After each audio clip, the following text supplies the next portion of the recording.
ക്ലൈമാക്സിൽ എനിക്കിപ്പോഴും ഓർമ്മയുണ്ട് ലോഹിത് ചേട്ടൻ എൻ്റെ അടുത്തൊന്ന് പറഞ്ഞു, ശാന്തി ഇത് ഞാൻ എക്സ്പ്ലെയിൻ ചെയ്യേണ്ട ആവശ്യമില്ല, പക്ഷേ this is what I want you know, ഇങ്ങനത്തെ ഒരു സിറ്റുവേഷനിൽ when you think this has happened പക്ഷെ ആക്ച്വലി ആയില്ല. അപ്പോൾ വന്നു കഴിയുമ്പോഴാണ് you are knowing that this guy is dead.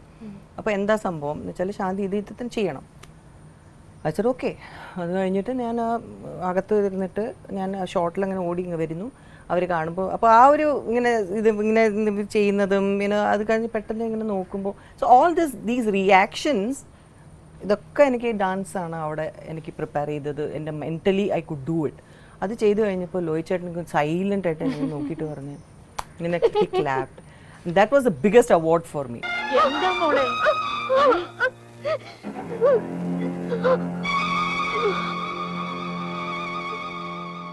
ഒരുപാട് സിനിമകൾ നോക്കിയാലും ഇവിടെ വളരെ ഡിഫറെൻ്റ് ആയിട്ടുള്ള ക്യാരക്ടേഴ്സ്. ഇപ്പോൾ ചിലയിടത്ത് നെഗറ്റീവ് ഷെയ്ഡ്സ് ഉണ്ടെങ്കിൽ ആ റോൾ എടുക്കുന്നതിൽ മടി കാണിക്കാറില്ല. ഹൗഎവർ പ്രോമിനൻ്റ് ഇറ്റ് ഇസ്, അതായത് സ്ക്രീൻ സ്പേസ് ടൈം വെച്ച് നോക്കുകയാണെങ്കിൽ you don't seem to care അത്രയ്ക്ക്.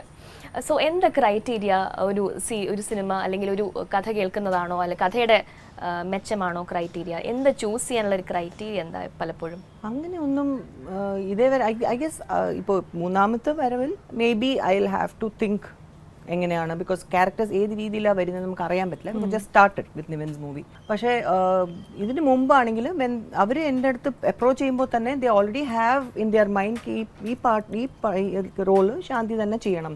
അപ്പോൾ അതുകൊണ്ട് നമ്മളത് കേൾക്കുമ്പോൾ നമുക്ക് ഓട്ടോമാറ്റിക്കലി നമ്മൾ ആ ക്യാരക്ടറിലോട്ട് അങ്ങ് പൊയ്ക്കോളും. അപ്പോൾ നമ്മളെ അപ്രോച്ച് ചെയ്തിട്ടുണ്ടെങ്കിൽ നമ്മളിൽ അവർ കോൺഫിഡൻസ് കാണിക്കുന്നുണ്ട്. ദേ ഫീൽ എഴുതുമ്പോൾ തന്നെ they have this in mind Shanti ഇത് ചെയ്ത് കഴിഞ്ഞാൽ ഡെഫിനറ്റ്ലി ഐ ആം. ഒരു ഡയറക്ടറിന് നമ്മളെ ഏത് രീതിയിൽ മോൾഡ് ചെയ്യാൻ പറ്റുമെങ്കിൽ ഐ ഡെഫിനറ്റ്ലി വർക്ക്സ് ബെറ്റർ.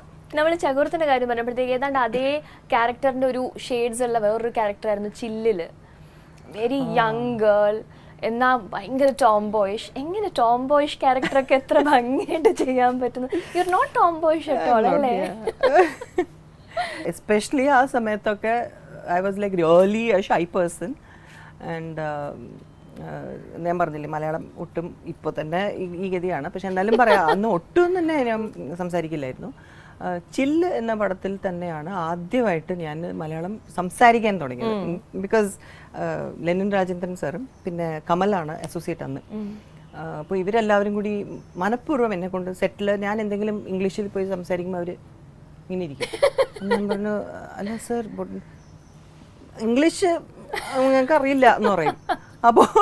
അപ്പോൾ മലയാളത്തിൽ പറയുമെന്ന് പറയും. അപ്പോൾ അങ്ങനെ വന്ന് ഞാൻ ഓരോ വാക്കും ഇങ്ങനെ ശരി എന്നൊക്കെ പറയും, ഒരുമാതിരി ചമ്മി ഒക്കെ അങ്ങനെ. അപ്പോൾ ആ കോൺഫിഡൻസ് വരുത്തിയത് അവരാണ്. സത്യത്തിൽ ചില്ല് എന്ന പടത്തിലാണ് ഞാൻ മലയാളം ഇങ്ങനെ അറ്റംപ്റ്റ് ചെയ്യാൻ തുടങ്ങിയത്, ഇങ്ങനെ സംസാരിക്കാൻ.